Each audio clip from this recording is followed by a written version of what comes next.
বলেছিলাম সূরাতুল ফালাক এবং সূরাতুন নাস এই দুইটি সূরার কি ফজিলত, এরপরে এই দুইটি সূরা কেন আল্লাহ পাক নাজিল করেছেন এ সম্পর্কে আলোচনা করেছিলাম, যেটাকে নুজুলুল কোরআন, শানে নুজুল। কি কারণে আল্লাহ পাক এই সূরাতুল ফালাক এবং সূরাতুন নাস নাজিল করেছেন। তো বলেছিলাম একটু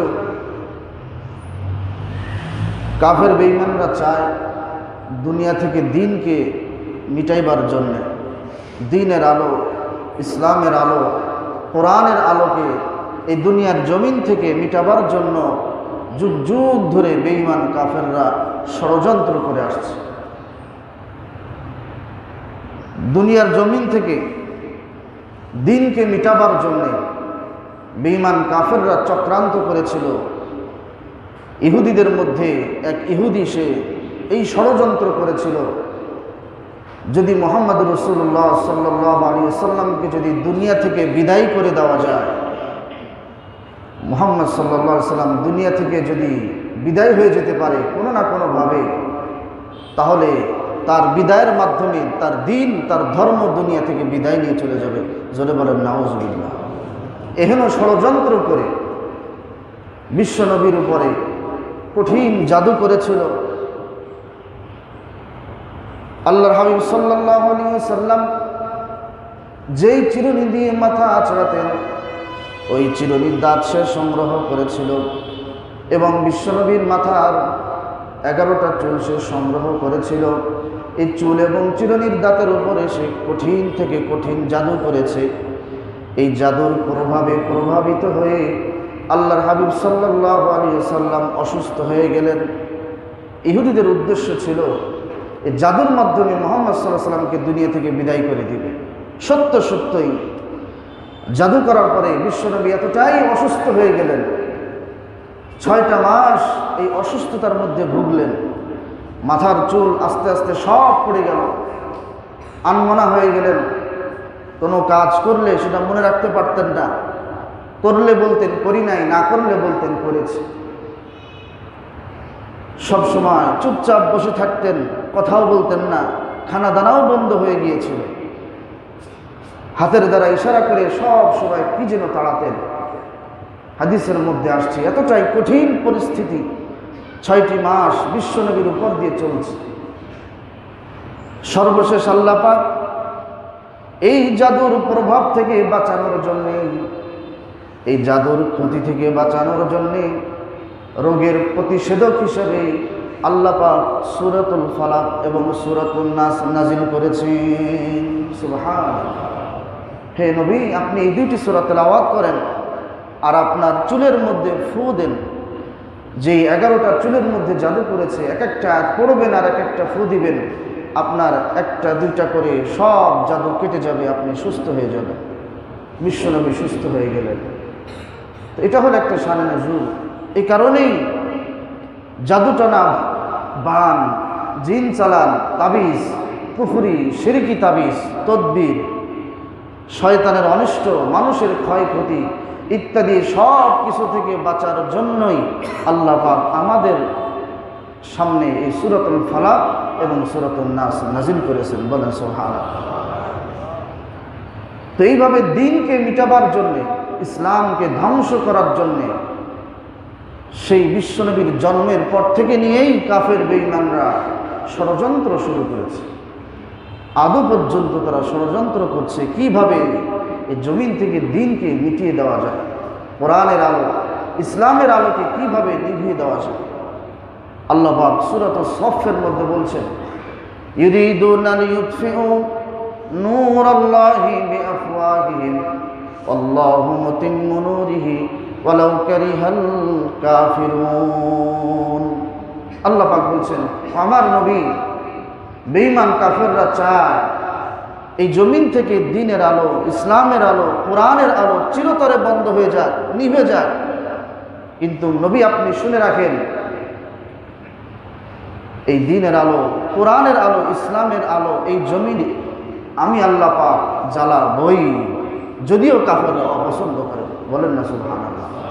আল্লাহ পাক বলছেন আমি এই দ্বীনের আলো, ইসলামের আলো, কোরআনের আলো জ্বালাবই। আল্লাহ পাক তাকিদ দিয়ে, গুরুত্ব দিয়ে বলছেন, জীবনেও তারা পারবে না। জালেমরা কোনোদিন সফল কাম হতে পারবে না। চূড়ান্ত বিজয় ইসলামেরই হবে, মুসলমানদেরই হবে। কথা ঠিক না বেঠিক? ভাইয়ের আমার, তো এইভাবে দ্বীনকে ধ্বংস করার চতুর্মুখী ষড়যন্ত্র বিশ্বনবীর জামানা থেকে তারা করে আসছে। বিশ্বনবী সাল্লাল্লাহু আলাইহি সাল্লামের জীবদ্দশায় আবু জেহেল এই বিশ্বনবী সাল্লাল্লাহু আলাইহি সাল্লামের দ্বীনের দাওয়াত, এই মিশনকে বন্ধ করার জন্যে একবার নয়, দুইবার নয়, বহুবার আল্লাহ রসুলকে হত্যা করে দুনিয়া থেকে বিদায় করে দেওয়ার ষড়যন্ত্র করেছে। একবারও সে সফল হতে পারে নাই। যখন দেখছে বিশ্বনবী সাল্লাল্লাহু আলাইহি সাল্লামের পরশে, তার সোনালী পরশে বেঈমান কাফেররা কালেমা পড়ে দলে দলে মুসলমান হচ্ছে,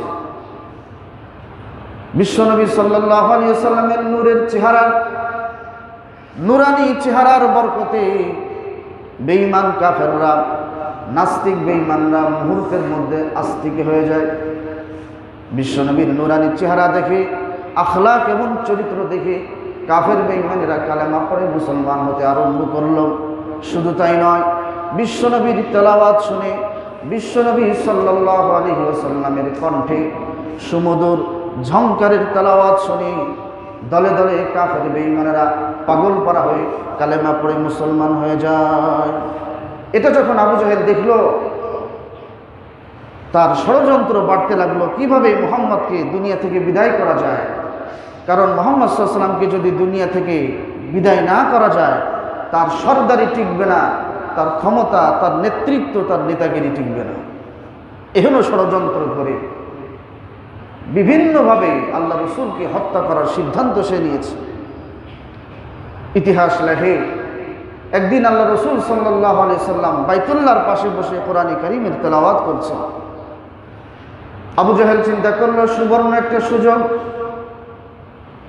মুহাম্মদ তেলাওয়াতের মধ্যে মগ্ন রয়েছে, এই অবস্থায় যদি আমি পিছন দিক থেকে যদি পাথরের আঘাতে যদি তাকে শেষ করে দিই, তাহলে সে টের পাইবে না, কেউ ধরতে পারবে না। আবু জেহেল এই চিন্তা করে দুইটা পাথর দুই হাতে নিয়েছে। আবু জেহেল চিন্তা করেছে একসাথে পাথরের আঘাত করে তাকে দুনিয়া থেকে বিদায় করতে হবে। এই উদ্দেশ্য করে আবু জেহেল দুই হাতে দুইটা বড় বড় পাথর নিয়েছে। পাথর দুইটা যখন উঁচা করেছে, যেই মুহূর্তে পাথর দ্বারা আঘাত করতে যাবে বিশ্বনবীর মাথায়, ইতিহাস লেখে সঙ্গে সঙ্গে আল্লাহ সুবহানাহু ওয়া তাআলা আবু জেহেলের দুই হাতকে এভাবে অবশ করে দিয়েছে। দুই হাত আর নড়ে না, হাতের বাহু কোনোই কিছুই নড়ে না, এইভাবে স্টিল হয়ে আছে, শুধুমাত্র কবজিটা নড়ছে। এখন তার উপায় হলো, যদি সে পাথর দুইটা ছেড়ে দেয়, কারণ এইভাবেও মারতে পারতেছে না, এইভাবেও মারতে পারতেছে না, এখানেও নড়ে না, এখানেও নড়ে না, যদি পাথর ছেড়ে দেয়, পাথর এসে তার উপরেই পড়ে। কোনোভাবেই যখন সে পারল না, সর্বশেষ সে চিৎকার করে বলল, ভাতিজা মুহাম্মদ সাল্লাল্লাহু আলাইহি সাল্লাম, তুমি আমাদের কাহারো ভাতিজা, কাহারো ভাই, দয়া করে আমি চাচা তোমার কাছে ক্ষমা চাই। সুবহানাল্লাহ, তুমি যদি আমাকে ক্ষমা না করো, আমার হাত এই অবশ হাত ঠিক হবে না। আল্লাহ রাসূল সাল্লাল্লাহু আলাইহি সাল্লাম প্রতিশোধ নেন নাই, চাচাকে ক্ষমা করে দিয়েছেন, তার হাত আবার জায়গায় চলে এসেছে। আরেক দিনের ঘটনা, বিশ্বনবীকে হত্যা করার জন্যে, পাথরের চাপা দিয়ে হত্যা করার জন্যে আবু জাহেল তার ঘরের সামনে, সদর দরওয়াজার সামনে যে রাস্তা, যে রাস্তা দিয়ে আবু জাহেলের ঘরে প্রবেশ করতে হয়, ওই রাস্তার মধ্যে বিশাল বড় একটা গর্ত খনন করেছে। আবু জাহেল গর্ত খনন করেন, ওই গর্তের মুখে গাছের ডালপালা এবং পাতা দিয়ে গর্তটাকে ঢেকে রেখেছে। এরপরে আবু জাহেল তার দলবলের লোকদেরকে বলেছে, আমি অসুস্থতার ভান করে চাদর মুড়ি দিয়ে আমি ঘরের মধ্যে শুয়ে থাকব। আমার ভাতিজা মোহাম্মদকে যে বলবে আপনার চাচা, আপনার গোত্রের নেতা, আবু জেহেল প্রচণ্ড অসুস্থ, তাকে দেখার জন্যে আপনাকে খবর দিয়েছে। তাকে বলবে, সে যখন এই রাস্তা দিয়ে আসবে সে তো বুঝবে না যে এই রাস্তায় গর্ত আছে, আর নিশ্চিত সে আমার অসুস্থতার খবর শুনে সে আসবেই আসবে, কারণ তার আখলাক এবং তার চরিত্র কতটা ভালো এটা আমি ভালো করেই জানি। আবু জেহেল জানতো ইসলাম সত্য, দিন সত্য, কোরআন সত্য, সে জানতো না? সবই জানতো, কিন্তু জানার পরও সে চিন্তা করেছে যদি এই দিন বিজয় হয় তাহলে তো আমার সরদারি টিকবে না। বহুত পরীক্ষা সে করেছে, আল্লাহ রসুলকে বলেছে চন্দ্র দ্বিখণ্ডিত করে যদি দেখাতে পারো তোমার উপরে কালেমা পড়ে মুসলমান হব। জমিনে বসে আল্লাহ রসুল হাতের অঙ্গুলি দ্বারা ইশারা করেছেন, চাঁদ দ্বিখণ্ড হয়ে গেছে। সুবহানাল্লাহ। বহুত প্রমাণ পেয়েছে, এরপরও সে কালেমা পড়ে নাই, শুধুমাত্র তার নেতৃত্ব টিকিয়ে রাখার জন্য। আবু জাহল যখন এই খবর, এই ফাঁদ পেতে বসল, অসুস্থতার ভান করে ঘরের মধ্যে শুয়ে আছে, তার দলের একজন লোকে যে মুহাম্মদ সাল্লাল্লাহু আলাইহি ওয়াসাল্লামকে বলল, আপনার চাচা গোত্রের নেতা আবু জাহেল অসুস্থ, দেখার জন্য আপনাকে দাওয়াত দিয়েছে, যেতে বলেছে। বিশ্বনবী সাল্লাল্লাহু আলাইহি ওয়াসাল্লাম আবু জাহেলকে দেখার জন্য ওই রাস্তা দিয়ে আসছেন হেঁটে হেঁটে। যখনই গর্তের কাছে চলে আসলেন, সঙ্গে সঙ্গে জিবরাইল আলাইহিস সালাম গর্তের কাছে এসে দাঁড়িয়ে গেলেন। সুবহানাল্লাহ। দাঁড়িয়ে বলছেন, মুহাম্মদ সাল্লাল্লাহু আলাইহি ওয়াসাল্লাম আর পিছনে যেতে পারবেন না, সামনে আর যাওয়ার কোনো রাস্তা নেই। আল্লাহর হাবিব সাল্লাল্লাহু আলাইহি ওয়াসাল্লাম বলেন, ভাই জিবরাইল, এই মুহূর্তে আপনি কেন এখানে? জিবরাইল আলাইহিস সালাম বললেন, ওগো আল্লাহর নবী, আসলে আবু জাহেল কোনো অসুস্থ না, আসলে কিন্তু সে সুস্থ। এখানে বিশাল বড় একটা গর্ত খুঁড়েছে আমার পিছন বরাবর। আপনি যখন তাকে দেখার জন্য যখন তার ঘরে যাবেন, যাওয়ার পথে আপনি গর্তের মধ্যে পড়ে যাবেন। চতুর্দিকে সে লোকজন ফিট করে রেখেছে, গর্তের মধ্যে যখন আপনি পড়ে যাবেন, চতুর্দিকের লোকেরা আপনার উপরে অকাতরে পাথরের বৃষ্টি বর্ষণ করবে, আর এই পাথরের আঘাতে আপনি যেন দুনিয়া থেকে বিদায় নিয়ে চলে যান। এই ষড়যন্ত্র করে এই ফাঁদ পেতে সে আপনাকে খবর দিয়েছে, খবরদার আর যেতে পারবেন না, আপনি আবার পিছনে আপনার এলাকায় চলে যান। বিশ্বনবী সাল্লাল্লাহু আলাইহি ওয়াসাল্লাম আবার ফেরত চলে যাচ্ছেন। আবু জাহেলের দলের একজন লোক এসে আবু জাহেলের কাছে খবর পৌঁছালো, কি ব্যাপার, কিছুই তো বুঝতে পারলাম না। মুহাম্মদ সাল্লাল্লাহু আলাইহি ওয়াসাল্লাম এই গর্তের কাছে আসা মাত্রই এখানে দাঁড়িয়ে আবার কেন ফেরত যান? দেখো আবু জাহেল, কি হলো বুঝতে পারলাম না। এই খবর শোনা মাত্রই আবু জাহেল যখন দেখলো তার এই ফাঁদ তো কোনো কার্যকর হলো না, জোরে চিৎকার দিয়ে তার ঘরের খাটের উপর থেকে এসে চিৎকার দিয়ে জোরে মুহাম্মদ বলে একটা আওয়াজ দিয়ে ঘরের বাহিরে সে দৌড় দিল। সে যখন দৌড় দিল, তার মাথা থেকে আল্লাহ পাক এটা ভুলাই দিলেন, সে তার নিজের রাস্তায় নিজেই গর্ত খুঁড়েছে। যখন সে রাস্তা দিয়ে দৌড় দিচ্ছে আর মুহাম্মদ সাল্লাল্লাহু আলাইহি সাল্লামকে আসার জন্য ডাকছে, এই দৌড় দেওয়া অবস্থায় সঙ্গে সঙ্গে তার খোঁড়া গর্তের মধ্যে সে নিজেই পড়ে গিয়েছে। তারই মনে নাই যে আমি যে গর্ত খুঁড়েছি, তারই মনে নাই। ভাতিজা মুহাম্মদকে ডাক দিয়ে, দৌড় দিয়ে যে একটা ডাক দিছে, ওই দৌড়ের মধ্যেই সে গর্তের মধ্যে পড়ে গেছে। সাথে সাথে তার দলের লোকেরা দ্রুত এসে তাকে ওঠানোর জন্য চেষ্টা করছে। আল্লাহ পাকের কারিশমা, বিশ্বনবীর বিরুদ্ধে শত্রুতা, গর্তের নিচের মাটি আস্তে আস্তে নিচে যেতে আরম্ভ করেছে। বলেন না সুবহান। গোত্রের লোকেরা যতই চেষ্টা করে ওঠানোর জন্য, এরপরও হাজার চেষ্টা করেও তাকে উঠানো সম্ভব হচ্ছে না। গর্তের নিচের মাটি আস্তে আস্তে নিচের দিকে চলে যাচ্ছে। আবু জাহেল বলল, উপর থেকে রশি ছাড়ো। যত লম্বা রশি যত ছাড়ে, রশি থেকে এক হাত নিচে জমিন চলে যায়। আরো রশি জোড়া লাগায়, আরো গর্তের জমিন নিচে চলে যায়। জমিন নিচে যেতে যেতে এক পর্যায়ে তারাই চিন্তিত হয়ে গেল, এর থেকে যদি বেশি নিচে চলে যায় আমরা তো আমাদের নেতাকে হারিয়ে ফেলবো, দরকার নাই। আবু জাহেল নিজেই বলল, হাজার চেষ্টা করো তোমরা আমাকে উঠাতে পারবে না, যতক্ষণ না আমার ভাতিজা মুহাম্মদ সে এখানে নিজ হাতে আমাকে না উঠাবে, তোমরা হাজার চেষ্টা করো গর্ত থেকে তোমরা আমাকে উঠাতে পারবে না। সুবহান, পারবে না আমাকে উঠাতে। আমি বুঝতে পেরেছি কারণ আমার ভাতিজা তো সত্য নবী, সে হক, তার ধর্ম হক। যতক্ষণ না আমার ভাতিজা এসে আমাকে বাঁচাবে ততক্ষণ আমি বাঁচব না। বিশ্বনবীকে খবর দেওয়া হলো। বিশ্বনবী মনে করলেন এখন একটা সুযোগ। বললেন, চাচা আপনাকে এই গর্ত থেকে উদ্ধার করতে পারি, একটা শর্ত, কালেমা পড়তে হবে।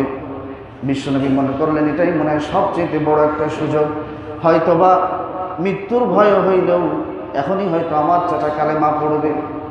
এই কথা যখন বললেন, দাওয়াত যখন দিলেন, কালেমার দাওয়াত, আবু জেহেল বলল, ভাতিজা তুমি কি বলো, এত বড় বিপদ থেকে তুমি আমাকে বাঁচাবে আর আমি কালেমা পড়বো না, এটা কি হয় নাকি? অবশ্যই আমি কালেমা পড়ে মুসলমান হব, আগে তুমি আমাকে বাঁচাও। এই শর্ত দেওয়ার পরে বিশ্বনবী সাল্লাল্লাহু আলাইহি ওয়াসাল্লাম নিজের হাত দুইটা বাড়িয়ে দিলেন গর্তের মাঝখানে। হাত বাড়াতে দেরি, গর্তের জমিন উপরে উঠতে দেরি হলো না। সুবহানাল্লাহ। আল্লাহ রাসূল নিজ হাত দিয়ে টেনে আবু জেহেলকে গর্ত থেকে উঠালেন। আবু জেহেল চুপচাপ মাথা রাজ্য করে সামনের দিকে হেঁটে চলে যাচ্ছে। বিশ্বনবী সাল্লাল্লাহু আলাইহি ওয়াসাল্লাম বললেন, চাচা আপনি না কালেমা পড়ার শর্ত দিয়েছেন। আবু জেহেল বলল, ভাতিজা তুমি কি বলো, তুমি তো কঠিন জাদুকর, তোমার মতো জাদুকরের হাতে আমি কালেমা পড়তে রাজি আছি। সে জানতো, বুঝতো, এরপরও সে বলতো তুমি তো জাদুকর। এটা কাফেরদের কথা। কোরআনে কারীমের মধ্যে আল্লাহ বলছেন যে মুহাম্মদ তো কবি, মুহাম্মদ তো জাদুকর। জাদুকর না হলে তার ইশারায় চাঁদ দ্বিখণ্ডিত হতে পারে জমিনে বসে? প্রিয় ভাইরা আমার, এইভাবে বহুবার ষড়যন্ত্র করেছে দিনকে মিটাবার জন্য। কোনোভাবেই যখন দাওয়াত এই মিশনকে বন্ধ করতে পারছে না, সর্বশেষ আল্লাহ পাক সূরাতুল আনফালের মধ্যে নিজেই ঘটনা বলছেন, ওয়া ইয ইয়ামকুরু বিকাল্লাযীনা কাফারু লিয়ুসবিতুকা আও ইয়াকতুলুকা আও ইখরিজুকা ওয়া ইয়ামকুরুনা ওয়া ইয়ামকুরুল্লাহ ওয়াল্লাহু খায়রুল মাকিরিন। একবার মক্কার পার্লামেন্ট দারুন নদওয়ায় বড় বড় কাফের, আবু জাহেল, আবুল আহাব, উতবা, শাইবা, ওলীদ ইবনে মুগীরা, আস ইবনে ওয়াইলের মতো বড় বড় কাফের সলা পরামর্শ মিটিং বসলো, যেভাবে হোক মুহাম্মাদের দুনিয়াতে বিদায় করতে হবে, তার দাওয়াতকে বন্ধ করতে হবে, তা না হলে তো আমাদের সরদারি টিকছে না। কি করা যায়, কি করে তাকে দুনিয়া থেকে বিদায় করতে হবে? একজনে পরামর্শ দিল, আল্লাহ পাক বলছেন লিউসবিতু, তার দাওয়াতকে যদি বন্ধ করতে হয় ছোট্ট একটা ঘর বানিয়ে ঘরের মধ্যে বন্দি করে রাখো, না খেতে খেতে সে ওখানেই মারা যাবে।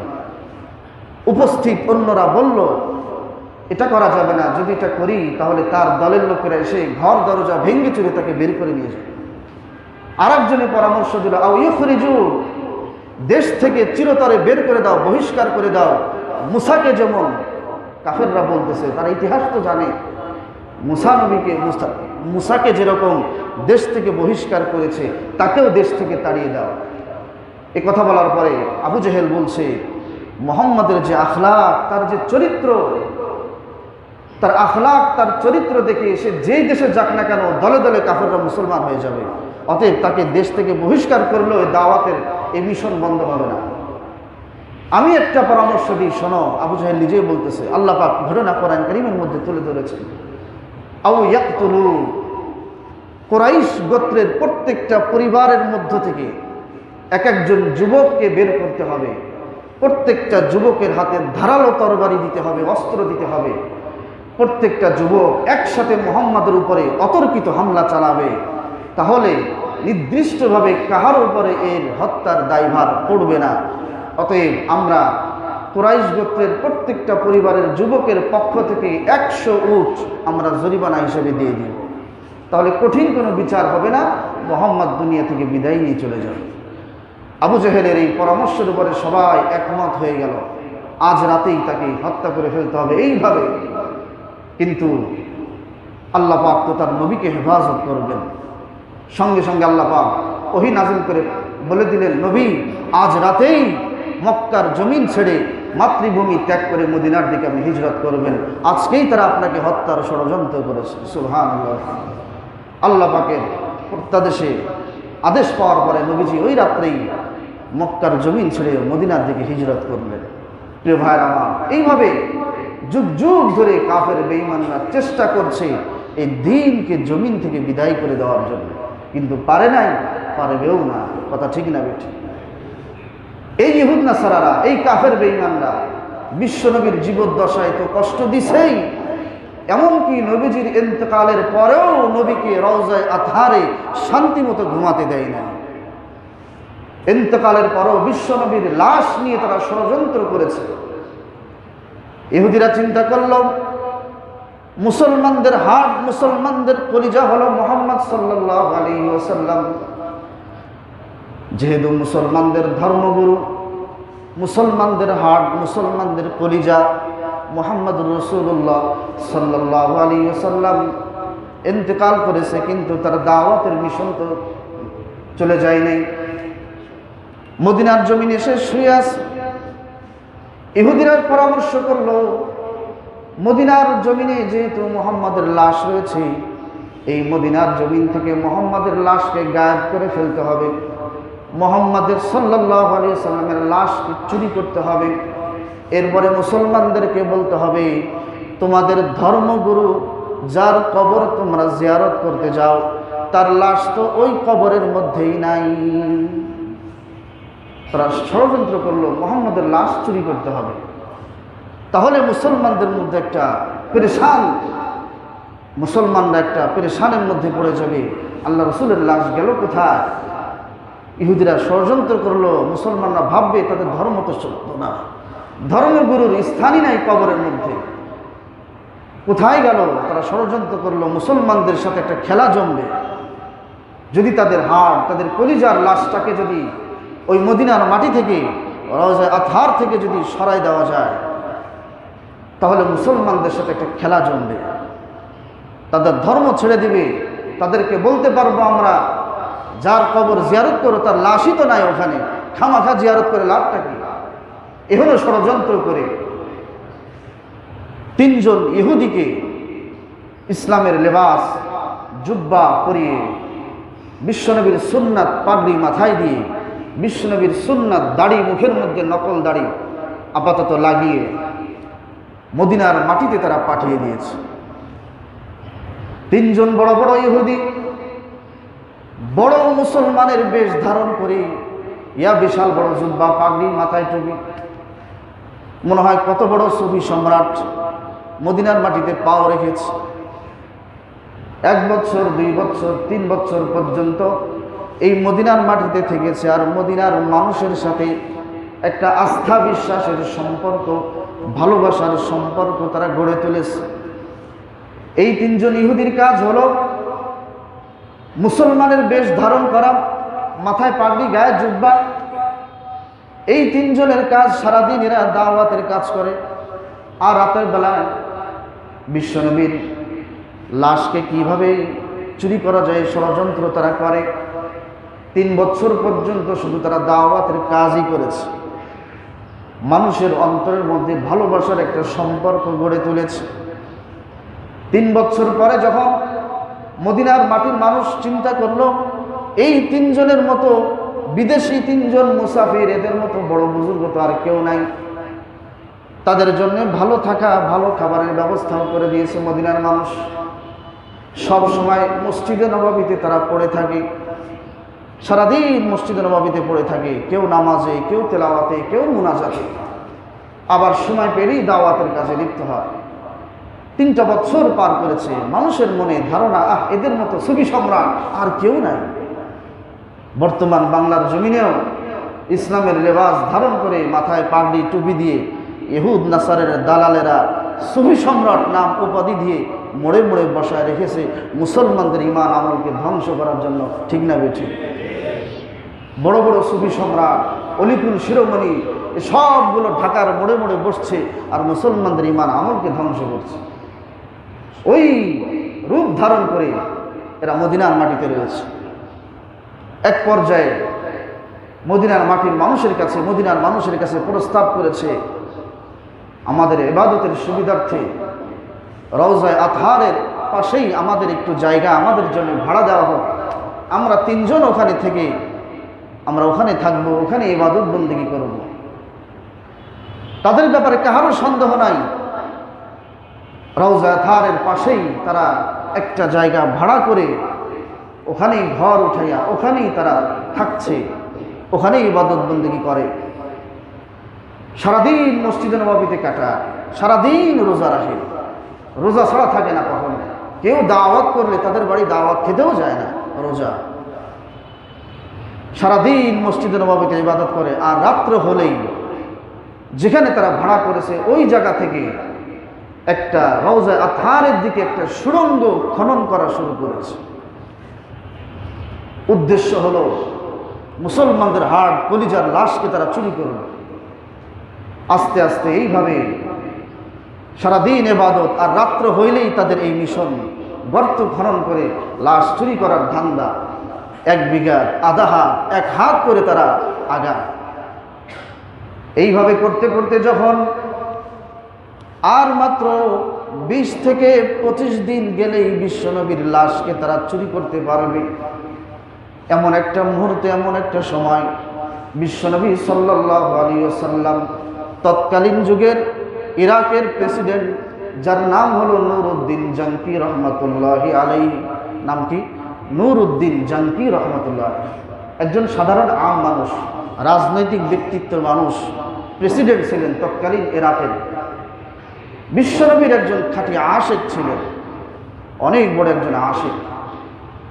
মদিনা থেকে সুদূর ইরাকের প্রেসিডেন্টের কাছে আল্লাহ রাসূল সাল্লাল্লাহু আলাইহি সাল্লাম স্বপ্ন দেখালেন, ও নুরউদ্দিন জঙ্কি, মদিনার মাটিতে নীল বর্ণের চক্ষু বিশিষ্ট এই চেহারার আল্লাহ রাসূল স্বপ্ন যোগে এই নুরউদ্দিন জঙ্কির সামনে এই 3 জন ইহুদির চেহারাকে তুলে ধরলেন। নীল বর্ণের চক্ষু বিশিষ্ট এই 3 জন ইহুদি আমাকে প্রচণ্ড কষ্ট দিচ্ছে, আমার লাশ নিয়ে ষড়যন্ত্র করছে, আমাকে বাঁচাও তাদের হাত থেকে। এই স্বপ্ন দেখে বিশ্বনবীর আশিক নুরউদ্দিন জঙ্কির ঘুম ভেঙে গেল। অজু করে নামাজ পড়ে চিন্তা করছেন, কি দেখলাম, কিছুই বুঝতে পারছি না, কি দেখলাম এটা। আবার ঘুমাইছেন, দ্বিতীয়বার ঘুমের মধ্যে আবার একই স্বপ্ন দেখছেন, আবার ঘুম ভেঙে গেছে, কিন্তু কোনো কিছু বুঝতে পারছেন না। বিশ্বনবীকে কষ্ট দিচ্ছে 3 জন ইহুদি, কিভাবে আমি তাদের হাত থেকে আল্লাহ রাসূলকে বাঁচাবো। আবার অজু করে, আবার নামাজ পড়ে, আবার ঘুমাইছে। 3 বার ঘুমানোর পরে 3 বার ঘুমের মধ্যে আল্লাহ রাসূল স্বপ্ন দেখালেন, নুরউদ্দিন আমাকে, ইহুদিদের ষড়যন্ত্রকে আমাকে হেফাজত করে। সকাল হয়ে গেল, নুরউদ্দিন জঙ্গি, তার প্রধানমন্ত্রী যিনি ছিলেন নাম হলো জালালউদ্দিন মৌসুলী রহমতুল্লাহি আলাইহি। এই জালালউদ্দিন মৌসুলী ছিলেন একজন বড় একজন আলেম, বড় একজন আলেম ছিলেন জালালউদ্দিন মৌসুলী। নুরউদ্দিন জঙ্গি চিন্তা করলেন, আমি তো একজন সাধারণ প্রেসিডেন্ট মাত্র, স্বপ্নের ব্যাখ্যা তো আমার অত ভালো করে জানা নাই, স্বপ্নের ব্যাখ্যা তো আলেমরাই ভালো বুঝবে। গত সপ্তাহে বলেছিলাম, স্বপ্ন দেখলে যার তার কাছে বলতে হয় না, হয় আলেমের কাছে বলতে হয়, না কোনো জ্ঞানী মানুষের কাছে বলতে হয়, না হয় কোনো শুভাকাঙ্ক্ষী মানুষের কাছে বলতে হয়। তো আলেমের কাছে বলছে নুরউদ্দিন জঙ্কি রহমতুল্লাহ আলাইহি যে আমি তো স্বপ্ন দেখলাম, আল্লাহ রাসূল স্বপ্নের মধ্যে আমাকে বলছেন 3 জন নীল বর্ণের চক্ষু বিশিষ্ট ইহুদি আমার লাশ নিয়ে ষড়যন্ত্র করছে, আমাকে কষ্ট দিচ্ছে, তাদের হাত থেকে আমাকে বাঁচাও। এই স্বপ্নের ব্যাখ্যা কি আমি তো বুঝতে পারছি না। ওই প্রধানমন্ত্রী যিনি জালালউদ্দিন মৌসুলী রহমতুল্লাহ আলাইহি, তিনি বললেন, আপনি যে আল্লাহ রাসূলকে স্বপ্ন দেখেছেন এর বাস্তবতাটা কতটুকু? আসলেই কি আল্লাহ রাসূলকে দেখেছেন, নাকি শয়তানে কোনো মানুষের সুরত ধরে এসে বলছে আমি আল্লাহর নবী? এখানে একটা কথা বলি, অনেকেই বলে সুন্নাতের কোনো বালাই নাই তার মধ্যে, বলে আমি নবীর স্বপ্ন দেখি। এরকম আছে না নাই? আমি নবীর স্বপ্ন দেখি বহুবার, অথচ তার মধ্যে সুন্নাতের কোনো বালাই নাই। হ্যাঁ, এটা সত্য। আল্লাহ রাসূল বলছেন, মান রাআনি ফিল মানাম ফাকাদ রাআনি ফাইন্নাশ শাইতানা লা ইয়াতামাসসালু ফি সূরাতি।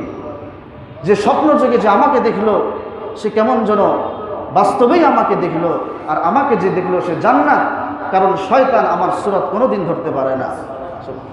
তবে শয়তানের সুযোগ আছে, কোনো ওলি দরবেশের বুজুর্গের সূরত ধারণ করে স্বপ্ন যোগে আপনার কাছে এসে বলবে আমি আল্লাহর নবী, এটা বলার সুযোগ শয়তানের আছে। কথা বুঝতে পেরেছেন কিনা? শয়তান রসুলের সুরত ধরতে পারে না, তবে কোনো বুজুর্গ মানুষের মনে কোনো হুজুরের একটা রূপ ধারণ করে স্বপ্ন যোগে এসে বলবে যে আমি মদিনার নবী, এটা শয়তানের সুযোগ আছে। প্রিয় ভাইরা আমার, আপনি আল্লাহ রসুলকে স্বপ্ন দেখবেন, কিভাবে নিশ্চিন্ত হতে পারবেন? যদি আপনার বিশ্বনবীর বডি স্ট্রাকচার সম্পর্কে পরিপূর্ণ ধারণা থাকে, আল্লাহ রসুলের চোখ কেমন ছিল, নাক কেমন ছিল, চুল কেমন ছিল, আল্লাহ রসুলের হাত কেমন ছিল, চেহারা কেমন ছিল, এইভাবে পাই টু পাই, যেটা কওমি মাদ্রাসায় পড়ানো হয়, রসুলের এই বডি স্ট্রাকচার নিয়েই লেখা কিতাবটা শামাইলে তিরমিজি, এই কিতাবটা যদি পরিপূর্ণ মুখস্থ থাকে আর স্বপ্নের ঘরে যদি দেখেন আপনি এই কিতাব অনুযায়ী রসুলের দেহ অবয়ব অনুযায়ী যদি মিলাতে পারেন, তাহলে নিশ্চিত আপনি আল্লাহ রসুলকে স্বপ্ন দেখেছেন। তা না হলে নিশ্চিন্ত হতে পারবেন না। কারণ আপনি বলবেন আমি নবীকে স্বপ্ন দেখেছি, আর আপনাকে যদি জিজ্ঞায় বলো তো নবীর দাঁত কেমন ছিল, আপনি তো বলতে পারবেন না। হতে পারে শয়তান কোনো মানুষের বুজুর্গের সুরাত ধরে এসে আপনাকে বলেছে আমি আল্লাহর নবী, এরকম হতে পারে কি পারে না? এজন্যে ওই যে যুগে যুগে স্বপ্নের ব্যাখ্যা প্রদানকারী যারা ছিলেন, এর মধ্যে ছিলেন তাবিদের মধ্যে বহুত বড় একজন স্বপ্ন সম্রাট মুহাম্মদ ইবনে সিরিন রহমতুল্লাহি আলাইহি। ওনার কাছে যখন কোনো ব্যক্তি এসে বলতো আমি আল্লাহ রসুলকে স্বপ্নে দেখেছি, উনি সর্বপ্রথম জিজ্ঞাসা করতেন, বলো তো রসুলের দাঁত কেমন ছিল, বলো তো রসুলের চোখ কেমন ছিল, বলো তো রসুলের কপালটা কেমন ছিল, বলো তো রসুলের চুল কেমন ছিল। যদি হুবহু আকৃতি যদি দিতে পারতেন ওনার সামনে, উনি তখন সার্টিফিকেট দিতেন আসলেই তুমি রসুলকে স্বপ্নে দেখেছো। তা না হলে আমি রসুলের অবয়ব কিছুই জানি না, নবীর কপাল ছিল কেমন জানি না, হয়তো শয়তান এসে কারো সুরত ধরে আসছে, এসে বলছে আমি আল্লাহর নবী, বাস আমিও বলা শুরু করেছি আমি নবীকে স্বপ্ন দেখেছি। ভাইরা আমার, এই জন্য বললেই হবে না, আল্লাহ রসুল স্বপ্নের ঘরে যাত্রার কাছে আসবেন না। এই নুরুদ্দিন জাঙ্কি রহমতুল্লাহ আলাইহি জীবনে তার ইতিহাস পড়লে পাওয়া যায় একটা সুন্নাতের বরখেলাফ কোনো কাজ সে করে নাই। সুবহানাল্লাহ, এত বড় একজন আশিক ছিলেন। তৎকালীন সময়ের বাদশাহ, প্রেসিডেন্ট, আগের জামানার বাদশারাও ছিল এরকম। খাজা কুতুবউদ্দিন বখতিয়ার কারখি রহমতুল্লাহ আলাইহি, যার নামে দিল্লির কুতুব মিনার, একটু ব্যাগ দিলে অন্যদিকে যে আবার আসতেছে। এই খাজা কুতুবউদ্দিন বখতিয়ার কারখি রহমতুল্লাহ আলাইহি এত বড় চিশতিয়া সাবরিয়ার বহুত বড় সুফি সম্রাট ছিলেন, বুজুর্গ ছিলেন। উনি ওনার ইন্তেকালের সময় সন্তানদের কাছে ওসিয়ত করলেন, আমার ইন্তেকালের পরে আমার জানাজা যাকে তাকে দিয়ে পড়াবে না, 4টা গুণ যার মধ্যে আছে তাকে দিয়ে আমার জানাজা পড়াবে। এই 4 গুণ যদি না পাও তাহলে বিনা জানাজা আমাকে দাফন করে দিবে, এই ওসিয়ত তোমাদের উপরে। আর এই 4 গুণের মানুষ যদি তোমাদের মধ্যে থাকে তাহলে সন্তান তোমরাই তো আমার জানাজা পড়ানোর অধিক হকদার। বাবার জানাজা পড়ানোর হকদার ইমাম সাহেব না সন্তান? সন্তান। আমি তো ইমাম সাহেব, বেতনভুক্ত ইমাম, ইমামতি করি, আমি আপনার জানাজা পড়াবো। আমি জানাজা পড়ালে আমার চোখে পানি আসবে না, কিন্তু সন্তান হয়ে যদি আপনার বাবাকে সামনে নিয়ে যদি আপনি জানাজাটা দাঁড়াতে পারেন, কলিজা ফেটে কান্না আসবে, এই জানাজা কবুল হয়ে যাবে। কথা ঠিক না বেঠিক? কিন্তু কয়জন আছি আমরা জানাজা পড়ানোর উপযুক্ত? কেমনে জানাজা পড়ে তাও তো জানি না, বলে দেওয়ার পরও হাত উঠায় হাত নামায়, কত কিছু কারণ। তো যাই হোক, খাজা কুতুবউদ্দিন বখতিয়ার কারখি বলছেন 4 গুণ যদি তোমাদের মধ্যে থাকে তাহলে তোমরা পড়াবে, আর তোমাদের মধ্যে না থাকলে তোমরা পড়াবে না। যার মধ্যে থাকে তার দিয়ে আমার জানাজা পড়াবে। আর যদি 4 গুণওয়ালা মানুষ যদি না পাও, বিনা জানাজায় দাফন করে দিবে। ইন্তেকাল হয়ে গেল, ওনার জানাজা হাজির করা হলো, লক্ষ লক্ষ মানুষের জানাজা। এত বড় একজন সুফি সম্রাট, বুজুর্গ, কল্পনা করা যায় না এত মানুষ, তাদের সন্তান উপমহাদেশের অন্যতম শ্রেষ্ঠতম শাইখুল হাদিস আল্লামা আহমদ শফির জানাজা দেখলেই বোঝা যায়, সন্তানদের জানাজায় যদি এরকম মানুষ হয় তাহলে তাদের জানাজায় কেমন মানুষ। কথা ঠিক না বেঠিক? আল্লামা আজিজুল হক, বাংলার বীর মুফতি আমিনী, এদের জানাজা দেখছেন না আপনারা? কয়দিন আগে জুনায়েদ বাবনগরী রহমতুল্লাহ আলাইহি চলে গেলেন, তার জানাজা কত হাজার হাজার মানুষ রাতের বেলায় উপস্থিত। এখান থেকে কল্পনা করা যায় তাদের জানাজায় কত লক্ষ লক্ষ আলেম উপস্থিত হবে, চিন্তা করা যায়। জানাজা উপস্থিত হয়ে গেল, সন্তানেরা ঘোষণা দিলেন আমার বাবাদের ওসিয়ত, যে ওসিয়ত আমাদের মধ্যে নাই, গুণগুলা আমরা পড়াতে পারছি না, লক্ষ লক্ষ মুসলমানের মধ্যে যদি কাহার মধ্যে এই গুণ থাকে, 4টি গুণ, সেই আমার জানাজা পড়াতে আসেন বাবা। 4টা গুণ কি? খাজা কুতুবউদ্দিন বখতিয়ার কারখি ওসিয়ত করলেন, একটা গুণ হলো জীবনে যার কোনোদিন তাকবীরে ওলা ছোটে নাই। নাম্বার 1, জীবনে যার তাকবীরে ওলা ছুটে নাই। আমি ইমাম সাহেব, আমি যদি বাড়িতে যাই তখন তো আর চাকরি করি না, আমারই তাকবীরে ওলা থাকে না। আমি তো ওয়াজ করতেছি, আমারই তাকবীরে ওলা ছুটে যায় কত। প্রিয় ভাইয়ের আমার, আমি আমাকে বলছি, আল্লাহ পাক আমাদের সবাইকে তাকবীরে ওলার সাথে নামাজ পড়ার তৌফিক দান করেন। 1 নাম্বার গুণ, জীবনে যার তাকবীরে ওলা ছুটে নাই। 2 নাম্বার গুণ, জীবনে যার তাহাজ্জুদ ছুটে নাই। আমরা তো 5 ওয়াক্ত নামাজই পড়ি না, তাহাজ্জুদ তো দূরের কথা। জীবনে যার তাহাজ্জুদ ছুটে নাই। 3 নাম্বার গুণ, জীবনে চোখের দ্বারা পরনারীর গুনাহ করে নাই। বর্তমান মার্কেটের অবস্থা কেমন যেন, ঘরের দায়িত্ব নিছে পুরুষেরা, বাহিরের দায়িত্ব নিছে মেয়েরা। ঘরে ঈমান নিয়ে ফিরে আসা মুশকিল, কথা ঠিক না বেঠিক? 3 নাম্বার গুণ, জীবনে যার চোখের গুনাহ হয় নাই। 4 নাম্বার গুণ হলো, জীবনে যার আসরের নামাজের আগে 4 রাকাত সুন্নতে গায়রে মুআক্কাদা নামাজ আছে, এই 4 রাকাত সুন্নাত আসরের আগে যার জীবনে ছোটে নাই, এই 4 গুণওয়ালা মানুষ আমার জানাজা পড়াবে। বলেন না সুবহানাল্লাহ। কত বড় একজন সুফি সম্রাট ছিলেন, তিনি এই রকম গুণের অধিকারী না হলে কি আর এরকম ওসিয়ত করতে পেরেছেন বলেন? আসরের নামাজের আগে যে 4 রাকাত সুন্নাত, এটাই তো আমরা জানি না। নামাজের আগে খালি গল্প গুজব, দুনিয়াবি গল্প গুজব। যারা 2-1 একটু নামাজে দাঁড়ায় তাদের নামাজই হয় না, গল্পের ঠেলা। ঘোষণা দিয়ে দিলেন, উপস্থিত মজমার মধ্যে লক্ষ লক্ষ মানুষের সমাগম, সমস্ত আলেম থেকে নিয়ে জনসাধারণ সকলের মাথা নিচের দিকে চলে গেল। হাউমাউ করে কেঁদে দিচ্ছেন, চোখের পানি পড়ছে। হাই হাই, এমন মানুষ তো এই জমানায় হতে পারে না। বিনা জানাজায় কুতুবউদ্দিনের লাশ মাটি হয়ে যাবে। চলে গেল অনেক সময়, কোনো সাড়া নাই। সন্তানরা সিদ্ধান্ত গ্রহণ করলো, বাবার ওসিয়ত অনুযায়ী বিনা জানাজায় দাফন হয়ে যাবে। সকলে সন্তানরা খাটিয়া এসে ধরলো, খাটিয়া উঁচা করবে। এই মুহূর্তে জানাজার সামনের কাতার থেকে সাধারণ একজন মানুষ কদম বাড়িয়ে দিয়ে চিৎকার করে বললেন, রাখো জানাজা, আমি তোমার বাবার জানাজা পড়াবো। বলেন সুবহানাল্লাহ। আমি জানাজা পড়াবো। আশ্চর্য হয়ে গেছে। সাধারণ একজন মানুষ, মুহাদ্দিস না, মুফাসসির না, কোনো আলেম না। প্রশ্ন করতে পারেন তিনি কে? তিনি হলেন তৎকালীন সময়ের দিল্লির সম্রাট সুলতান আলতামাশ রহমতুল্লাহ আলাইহি, যাকে আমরা সুলতান ইলতুৎমিশ বলে আমরা চিনি। সুলতান আলতামাশ, তখন তিনি দিল্লির প্রধানমন্ত্রী, রাষ্ট্রপ্রধান। একজন রাষ্ট্রপ্রধান, আলেম না, তিনি এই 4 গুণের মানুষ। কিন্তু এক আল্লাহ ছাড়া ওনার স্ত্রীও জানে না এই বেচারার মধ্যে এই রকম গুণ তার মধ্যে রয়েছে। বলেন না সুবহানাল্লাহ। এই সুলতান আলতামাশ রহমতুল্লাহ আলাইহি, সুলতান আলতামাশ নামটা পুরো ভুলে গেছি, যাক তার নাম ইলতুৎমিশ এই হিসেবে আমরা চিনবেন। এই গুগলে সার্চ করলে তার জীবনী চলে আসবে। এই আলতামাশ রহমতুল্লাহ আলাইহি সামনের কাতারে চলে আসলেন।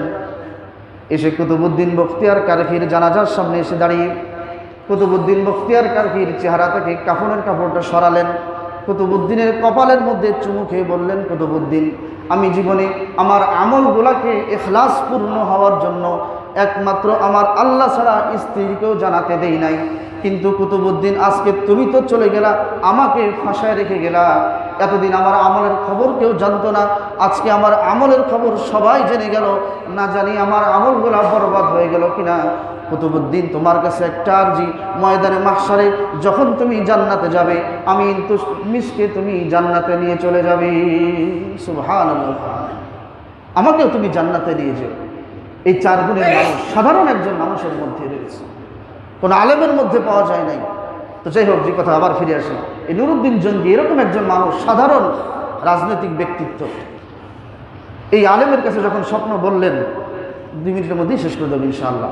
যখন স্বপ্নের কথা বললেন, আলেম ব্যাখ্যা করে বুঝিয়ে দিলেন, মদিনার মাটিতে 3 জন ইহুদির পদচারণা, তারা ষড়যন্ত্র করছে রসুলের রওজা আতহার থেকে লাশকে চুরি করার জন্য। এটাই হলো তার ব্যাখ্যা। দ্রুত দেরি না করে আর কাল ক্ষেপণ না করে এক্ষুনি আপনি মদিনার মাটিতে রওনা দেন।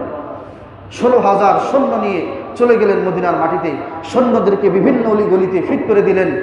এইরকম এরকম নীলবর্ণের চক্ষু বিশিষ্ট এইরকম চেহারার অধিকারী পাইলেই তাকে ধরে নিয়ে আসবে। চলে গেল কয়েকদিন, কিছুদিন চলে গেল, 10 দিন 12 দিন হয়ে গেল, এরকম চেহারার মানুষ পাওয়া যাচ্ছে না।